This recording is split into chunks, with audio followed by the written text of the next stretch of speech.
उत्तर मध्यकाल रीतिकाल 1700 से 1900। प्रकरण 1 सामान्य परिचय। हिंदी काव्य अब पूर्ण प्रौढ़ता को पहुंच गया था। संवत 1598 में कृपाराम थोड़ा बहुत रस निरूपण भी कर चुके थे। उसी समय के लगभग चरखारी के मोहनलाल मिश्र ने श्रृंगार सागर नामक एक ग्रंथ श्रृंगार संबंधी लिखा। नरहरि कवि के साथी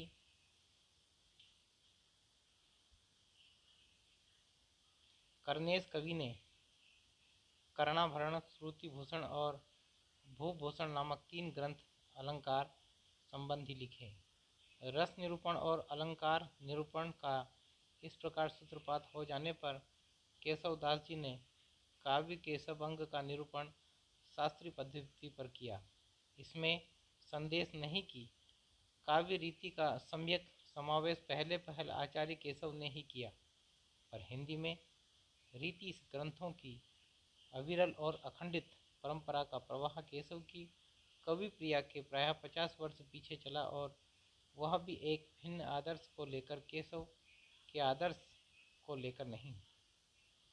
केशव के प्रसंग में यह पहले कहा जा चुका है कि वे काव्य में अलंकारों का स्थान प्रधान समझने वाले चमत्कारवादी कवि थे। उनकी इस मनोवृत्ति के कारण ही हिंदी साहित्य के इतिहास में एक विचित्र संयोग घटित हुआ। संस्कृत साहित्य शास्त्र के विकासक्रम की एक संक्षिप्त उद्धरणी हो गई। साहित्य की मीमांसा क्रमशः बढ़ते बढ़ते जिस स्थिति पर पहुंच गई थी, उस स्थिति से सामग्री न लेकर केशव ने उसके पूर्व में स्थिति से सामग्री ली। उन्होंने हिंदी पाठकों को काव्यांग निरूपण की उस पूर्व दशा का परिचय कराया जो भामा और उद्भट के समय में थी, उस उत्तर दशा का नहीं जो आनंद वर्धनाचार्य, मम्मट और विश्वनाथ द्वारा विकसित हुई। भामा और उद्भट के समय से अलंकार और अलंकार्य का स्पष्ट भेद नहीं हुआ था। रस, रीति, अलंकार आदि सबके लिए अलंकार शब्द का व्यवहार होता था। यही बात हम केशव की कवि प्रिया में भी पाते हैं। उसमें अलंकार के सामान्य और विशेष 2 भेद करके सामान्य के अंतर्गत वर्ण विषय और विशेष के अंतर्गत वास्तविक अलंकार रखे गए हैं। पर केशवदास के उपरांत तत्काल रीति ग्रंथों की परंपरा चली नहीं। कवि प्रिया के 50 वर्ष पीछे उसकी अखंड परंपरा का आरंभ हुआ। यह परंपरा केशव के देखिए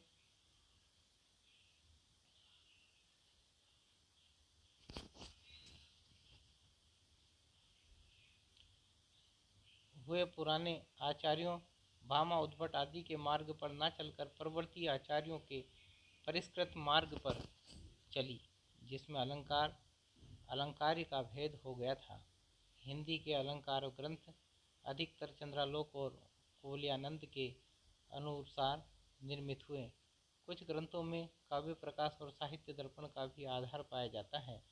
काव्य के स्वरूप और अंगों के संबंध में हिंदी के रीतिकार कवियों ने संस्कृत के इन परवर्ती ग्रंथों का मत ग्रहण किया।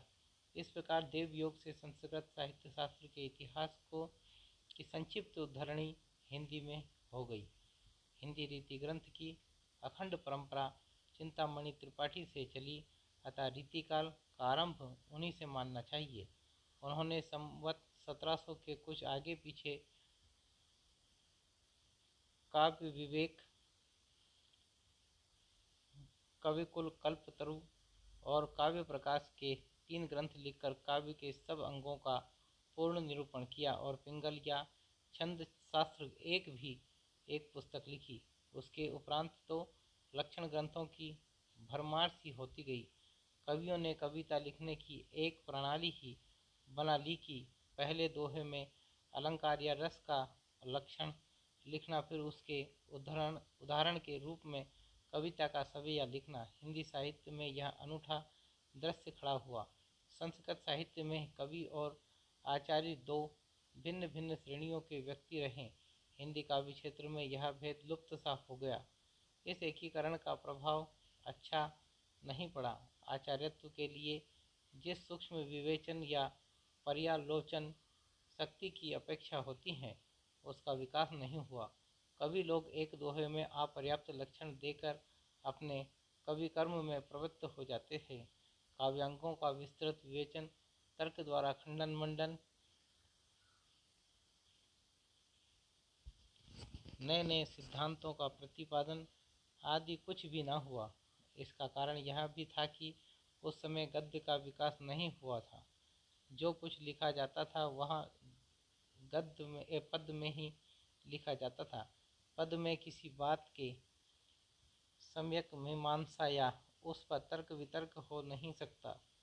इस अवस्था में चंद्रालोक की यह पद्धति ही सुगम दिखाई पड़ी कि एक श्लोक या एक चरण में ही लक्षण कहकर छुट्टी ली। उपयुक्त बातों पर ध्यान देने से यह स्पष्ट हो जाता है कि हिंदी में लक्षण ग्रंथ की परिपाटी पर रचना करने वाले जो सैकड़ों कवि हुए हैं वे आचार्य की कोटि में नहीं आ सकते। वे वास्तव में कवि ही थे, उनमें आचार्य के गुण नहीं थे। उनके अपर्याप्त लक्षण साहित्य शास्त्र का सम्यक बोध कराने की असमर्थ है। बहुत स्थलों पर जो तो उनके द्वारा अलंकार आदि के स्वरूप का भी ठीक ठीक बोध नहीं हो सकता। कहीं कहीं तो उदाहरण भी ठीक नहीं है। शब्द शक्ति का विषय तो 2 ही 4 कवियों ने नाम मात्र के लिए लिया है, जिससे उस विषय का स्पष्ट बोध होना तो दूर कहीं कहीं भ्रांत धारणा अवश्य उत्पन्न हो सकती है। काव्य के साधारणतः 2 भेद किए जाते हैं, है श्रव्य और दृश्य। इनमें से दृश्य काव्य का निरूपण तो छोड़ दिया गया। सारांश यह कि इन रीतियों पर ही निर्भर रहने वाले व्यक्ति का साहित्य ज्ञान कच्चा ही समझना चाहिए।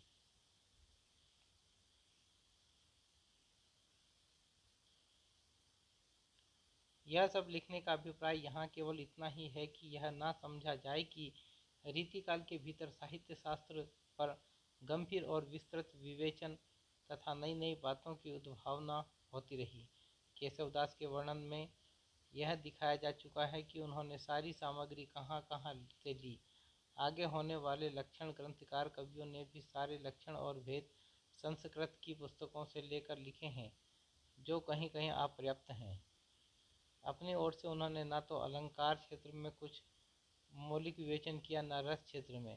काव्यांगों का विस्तृत समावेश दास जी ने अपने काव्य निर्णय में किया है।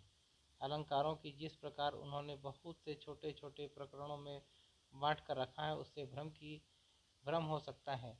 शायद किसी आधार पर उन्होंने अलंकारों का वर्गीकरण किया है, पर वास्तव में उन्होंने किसी प्रकार के वर्गीकरण का प्रयत्न नहीं किया है।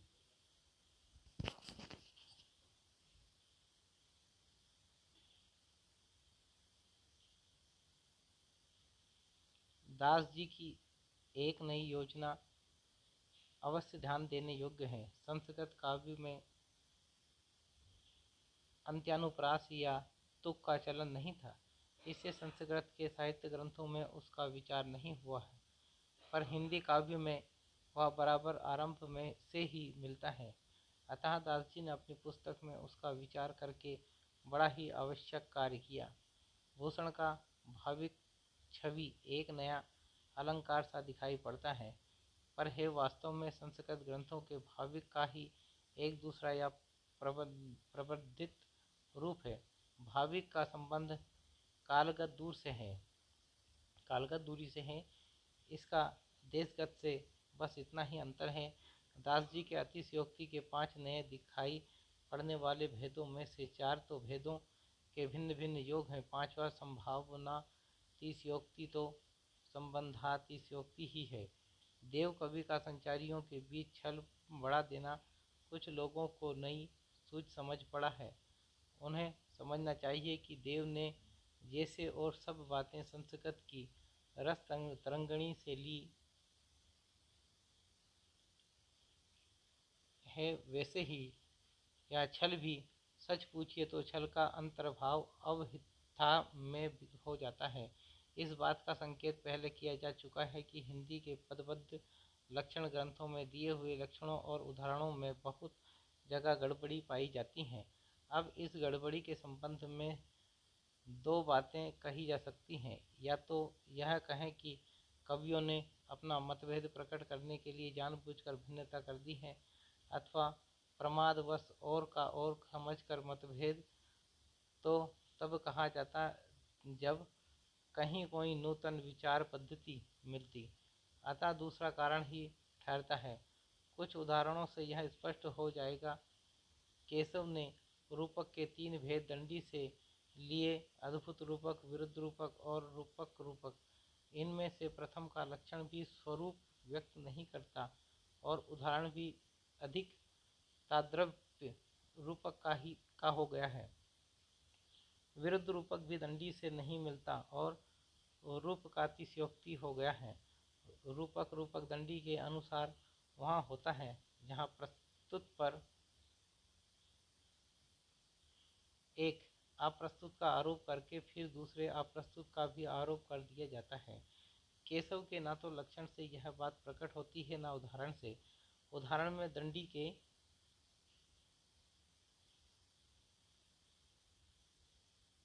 उदाहरण का ऊपरी ढांचा भर झलकता है, पर असल बात का पता नहीं है। इससे स्पष्ट है कि बिना ठीक तात्पर्य समझे ही लक्षण और उदाहरण हिंदी में दे दिए गए हैं।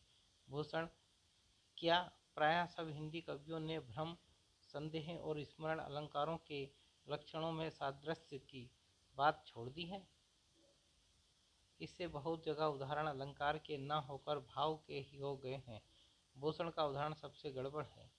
तीसरा, शब्द शक्ति का विषय दास ने थोड़ा सा लिया है, पर उससे उसका कुछ भी बोध नहीं हो सकता। उपादान लक्षणा का लक्षण भी विलक्षण है और उदाहरण भी असंगत। उदाहरण से साफ झलकता है कि इन लक्षण का स्वरूप ही समझने में भ्रम हुआ है, जबकि काव्यांकों का स्वतंत्र विवेचन ही नहीं हुआ, पर तरह तरह के वाद कैसे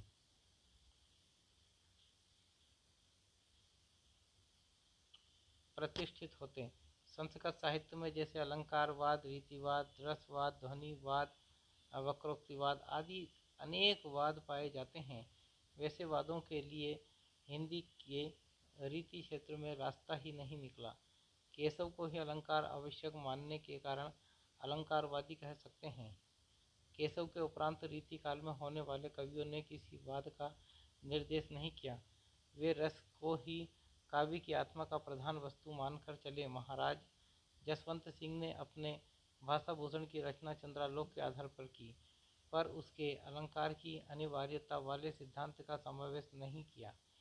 इन रीति ग्रंथों के कर्ता भावुक, सहृदय और निपुण कवि थे। उनका उद्देश्य कविता करना था, न कि काव्यांकों का शास्त्रीय पद्धति पर निरूपण करना। अतः उनके द्वारा बड़ा भारी कार्य यह हुआ कि रसों, विशेषतः श्रृंगार रस और अलंकारों के बहुत ही सरस और हृदयग्राही उदाहरण अत्यंत प्रचुर परिणाम में प्रस्तुत हुए। ऐसे सरस और मनोहर उदाहरण संस्कृत के सारे लक्षण ग्रंथों से चुनकर इकट्ठे करें तो भी उनकी इतनी अधिक संख्या न होगी। अलंकारों की अपेक्षा नायिका भेद की ओर कुछ अधिक झुकाव रहा। इससे श्रृंगार रस के अंतर्गत बहुत सुंदर मुक्तक रचना हिंदी में हुई। इस रस का इतना अधिक विस्तार हिंदी साहित्य में हुआ कि इसके एक अंग को लेकर स्वतंत्र ग्रंथ रचे गए। इस रस का सारा वैभव कवियों ने नायिका भेद के भीतर दिखाया। रस ग्रंथ वास्तव में नायिका भेद के ग्रंथ हैं, जिनमें दूसरे रस पीछे से संक्षेप में चलते कर दिए गए हैं। नायिका श्रृंगार रस का आलंबन है। इस आलंबन के अंगों का वर्णन एक स्वतंत्र विषय हो गया और न जाने कितने ग्रंथ केवल नक्शिक वर्णन के लिखे गए। इसी प्रकार उद्दीपन के रूप में षट ऋतु वर्णन पर भी कई अलग पुस्तकें लिखी गई। विप्रलंब संबंधी 12 मासे भी कुछ कवियों ने लिखे। रीति ग्रंथों की इस परंपरा द्वारा साहित्य के विस्तृत विकास में कुछ बाधा भी पड़ी। प्रकृति की अनेक रूपता, जीवन की भिन्न भिन्न चिंत्य बातों तथा जगत के नाना रहस्यों की ओर कवियों की दृष्टि नहीं जाने पाई। यह एक प्रकार से बद्ध और परिमित सी हो गई। उसका क्षेत्र संकुचित हो गया, वागधारा में बंधी हुई नालियों में ही प्रवाहित होने लगी।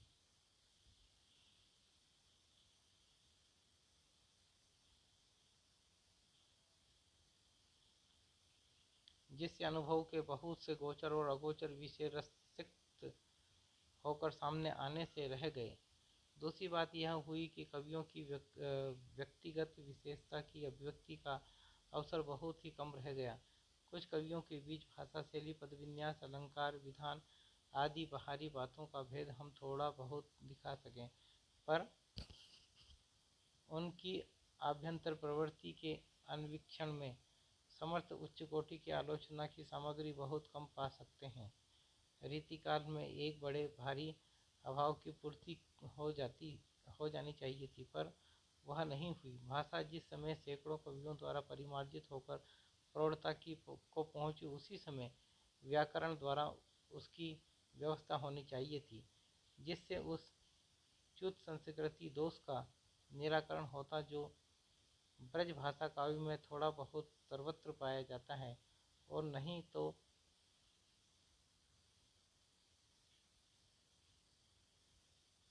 वाक्य दोषों का पूर्ण रूप से निरूपण होता, जिससे भाषा में कुछ और सफाई आती। बहुत थोड़े कवि ऐसे मिलते हैं जिनकी वाक्य रचना सुव्यवस्थित पाई जाती है। भूषण अच्छे कवि थे, जिस रस को उन्होंने लिया उसका पूरा आवेश उनमें था, पर भाषा उनके अनेक स्थलों पर सदोष है। यदि शब्दों के रूप स्थिर हो जाते और शुद्ध रूपों के प्रयोग पर जोर दिया जाता, तो शब्दों को तोड़ मरोड़ कर विकृत करने का साहस कवियों को न होता। पर इस प्रकार की कोई व्यवस्था नहीं हुई, जिससे भाषा में बहुत कुछ गड़बड़ी बनी रही। भाषा की गड़बड़ी का एक कारण ब्रज और अवधि, इन दोनों काव्य भाषाओं का कवि की इच्छानुसार सम्मिश्रण भी था। यद्यपि एक समान साहित्यिक भाषा किसी प्रदेश विशेष के प्रयोग तक ही परिमित नहीं रह सकती, पर वह अपना ढांचा बराबर बनाए रहती है। काव्य की ब्रजभाषा के संबंध में भी अधिकतर यही बात रही। सूरदास की भाषा में यत्र तत्र पूर्वी प्रयोग जैस, मोर, हमार, कीन, अस, जस इत्यादि बराबर मिलते हैं।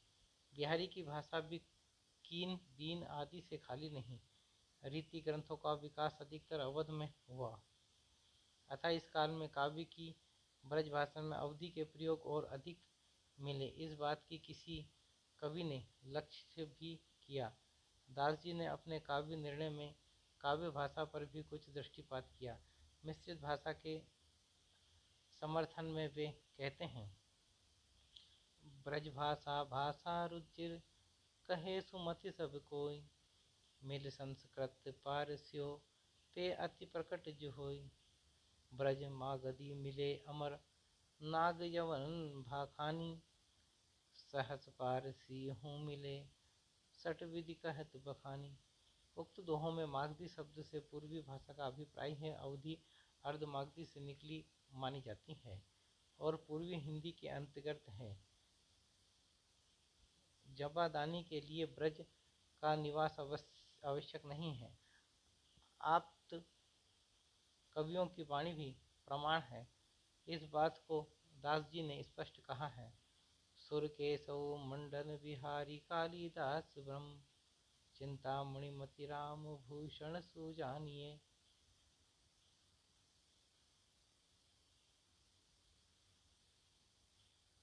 लीलाधर सेनापति निपट नेवाज निधि, नीलकंठ मिश्र सुखदेव देव मानिए।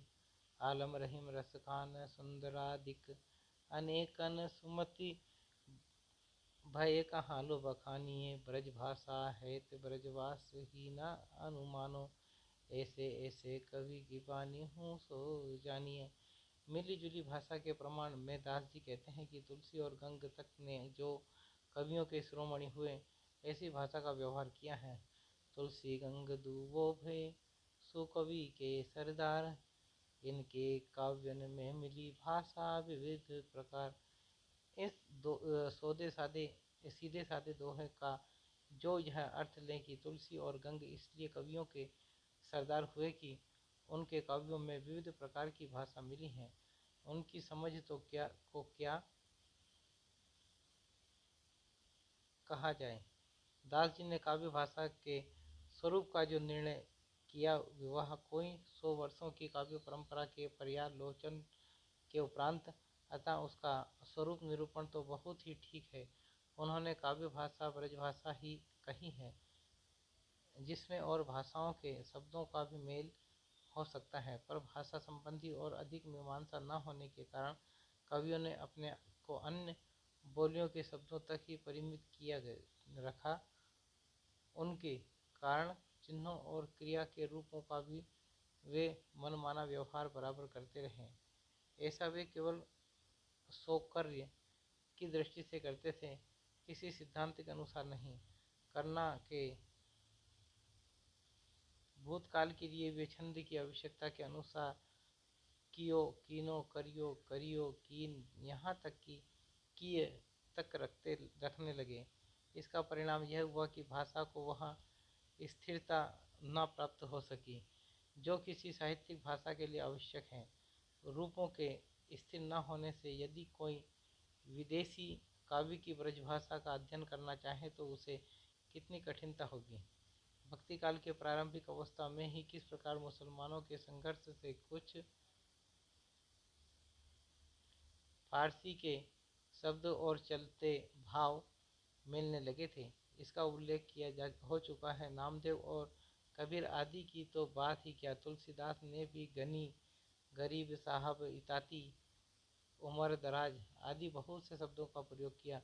सुर में ऐसे शब्द अवश्य कम मिलते हैं। फिर मुसलमानी राज्य की दृढ़ता के साथ साथ इस प्रकार के शब्दों का व्यवहार ज्यों ज्यों बढ़ता गया, त्यों त्यों कवि लोग उन्हें अधिकाधिक स्थान देने लगे। राजा महाराजाओं के दरबार में विदेशी शिष्टता और सभ्यता के व्यवहार का अनुसरण हुआ और फारसी के लच्छेदार शब्द वहाँ चारों ओर सुनाई देने लगे। अतः भाट का कवि लोग आयुष्मान और जय जयकार की हो ही तक अपने को कैसे रख सकते हैं, वे भी दरबार में खड़े होकर उमर दराज महाराज तेरी चाहिए पुकारने लगे। बख्त, बखत, बुलंद आदि शब्द उनकी जबान पर भी नाचने लगे।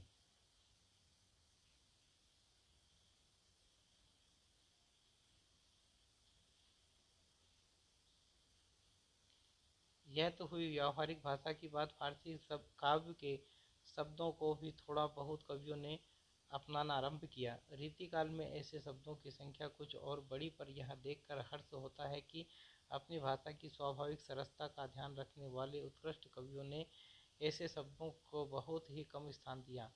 परंपरागत साहित्य का कम अभ्यास रखने वाले साधारण कवियों ने कहीं कहीं बड़े बेढंगी तौर पर ऐसे विदेशी शब्द रखे हैं।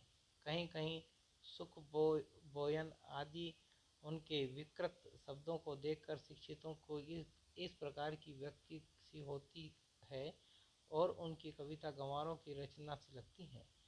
शब्द के साथ साथ कुछ थोड़े से कवियों ने इश्क की शायरी की पूरी अलंकार सामग्री तक उठाकर रख ली है और उनके भाव भी बांध गए हैं। रसनिधि कृत रतन हजारा में यह बात अरुचिकर मात्र पाई जाती है। बिहारी ऐसे परम उत्कृष्ट कवि भी यद्यपि फारसी भावों के प्रभाव से नहीं बचे हैं, पर उन्होंने उन भावों को अपने देसी सांचे में ढाल दिया है, जिससे वे खटकते क्या सहसा लक्ष्य भी नहीं होते। उनकी विरहता ताप की अत्युक्तियों में दूर की सूझ और नाजुक ख्याली बहुत कुछ फारसी की शैली की है, पर बिहारी रसभंग करने वाले विभत्स रूप कहीं नहीं लाए हैं। यहाँ पर यह उल्लेख कर देना भी आवश्यक जान पड़ता है कि रीतिकाल के कवियों ने प्रिय छंद कवित्व और सवैय ही रहे। कवित्व को श्रृंगार और वीर दोनों रसों के लिए समान रूप से उपयुक्त माना गया है। वास्तव में पढ़ने के ढंग में थोड़ा विभेद कर देने से उसमें दोनों के अनुकूल नाद सौंदर्य पाया जाता है। सविया, श्रृंगार और करुण इन दो कोमल रसों के लिए बहुत उपयुक्त होता है। यद्यपि वीर रस की कविता में भी इनका व्यवहार कवियों ने जहाँ तहाँ किया है, वास्तव में श्रृंगार और वीर इन्हीं दो रसों की कविता इस काल में हुई, प्रधानता श्रृंगार की ही रही। इससे इस काल को रस के विचार से कोई श्रृंगार काल कहें तो कह सकता है। श्रृंगार के वर्णन को बहुतेरे कवियों ने अश्लीलता की सीमा तक पहुंचा दिया था। इसका कारण जनता की रुचि नहीं, आश्रयदाता राजा महाराजा की रुचि थी, जिसके लिए कर्मण्यता और वीरता का जीवन बहुत कम रह गया था।